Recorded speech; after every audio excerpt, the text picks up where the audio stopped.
Notre invité aujourd'hui est un manceau qui démarre sa saison sportive, mais dans un sport pas forcément très courant en Sarthe, puisqu'il s'agit de la voile. Bonjour Lomano Takazi. Bonjour Benoît. Vous êtes donc un skipper de 32 ans, né au Mans. Racontez-nous comment vous en êtes venu à pratiquer la voile.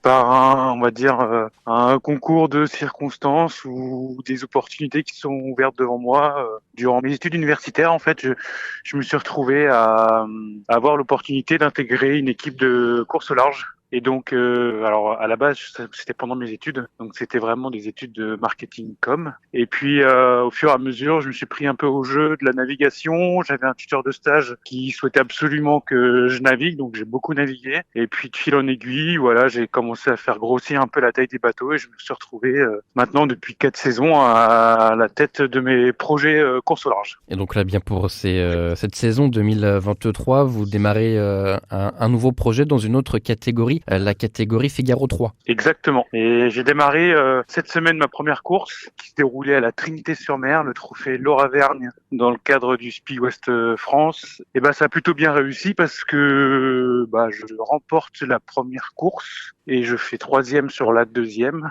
Donc plutôt un chouette début, ouais. Des bons débuts donc en Figaro 3. Qu'est-ce qui change par rapport à la catégorie dans laquelle vous avez concouru les 3 dernières années? Tout d'abord, la taille du bateau. Pendant les 3 dernières années, je courais dans ce qu'on appelle en mini 650. Donc, c'était des voiliers de 6,50 m de long par 3 mètres de large. Or, là, en Figaro 3, on est sur des voiliers qui font 10,85 m de long, beaucoup plus gros, beaucoup plus imposants, avec tout un tas de systèmes à bord embarqués que je n'avais pas précédemment. Et puis surtout, on va dire que mes adversaires sont aussi... le niveau a fortement augmenté, quoi. Et qui dit course de voile dit forcément sponsor. Quelle est un peu, vous, l'entreprise qui vous appuie dans cette démarche et dans ce projet? C'est une continuité. Donc, c'est vraiment depuis maintenant, c'est la 4e année que le groupe Saveurs et Délices, qui est propriétaire des marques, entre autres des marques de chocolaterie Mombana et Réauté Chocolat. Donc, c'est ce groupe-là qui m'accompagne maintenant depuis 4 ans. Et donc sur le Figaro 3, cette saison, c'est Réauté Chocolat qui sera mis en avant sur le bateau. J'ai aussi tout un bloc de partenaires qui m'accompagnent également en plus de Réauté Chocolat. Et puis sinon, je ne désespère pas un jour d'avoir une entreprise sartoise sur le bateau, mais en tout cas, on travaille pour. Donc après la première course là, de cette semaine, quel sera le reste du programme de la saison? Et là, ça va être retour au port d'attache à Lorient, des entraînements d'ici jusqu'à la prochaine course, c'est-à-dire fin mai, avec une course qu'on appelle l'Armen Race. Et puis le gros morceau de la saison, ça va surtout être, pour moi, ça va être pendant 3 semaines au mois de juillet, ça va être le Tour Voile, qui est la dénomination du Tour de France à la voile. Donc c'est un peu le gros enjeu de la saison, quoi.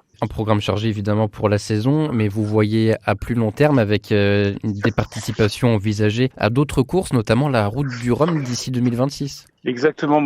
L'idée c'était 2023, c'était de changer de catégorie par rapport à mon précédent bateau, d'avoir un bateau plus imposant, plus gros, qui me fasse aussi progresser. Et puis 2024, c'est un peu le lancement du projet qui va normalement m'amener à participer à la Route du Rhum en 2026. Et donc le programme, c'est de faire à nouveau de changer de bateau en 2024 et de passer dans la catégorie classe 40.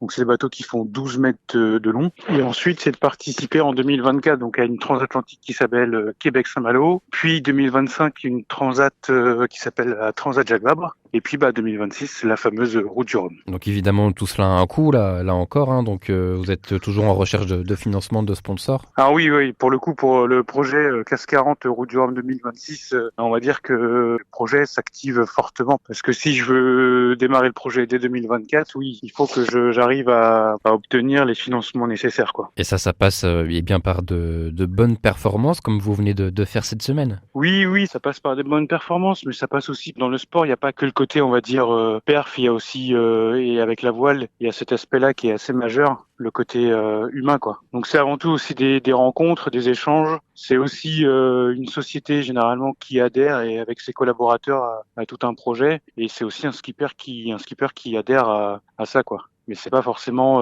que de la perf, quoi. Mais pour terminer, Lomano, comment est-ce que l'on peut vous suivre dans vos différentes courses, vos différentes aventures? Principalement sur mes réseaux sociaux, en fait, Takagi Lomano, donc que ce soit sur Instagram, Facebook, LinkedIn, c'est vraiment les principaux supports mis à jour très fréquemment. Eh bien, merci beaucoup, Lomano Eh ben, Takazi, merci Benoît. de nous avoir parlé de votre projet sportif de cette année 2023. Puis bon courage pour ce Tour de France à la voile qui arrive en juillet.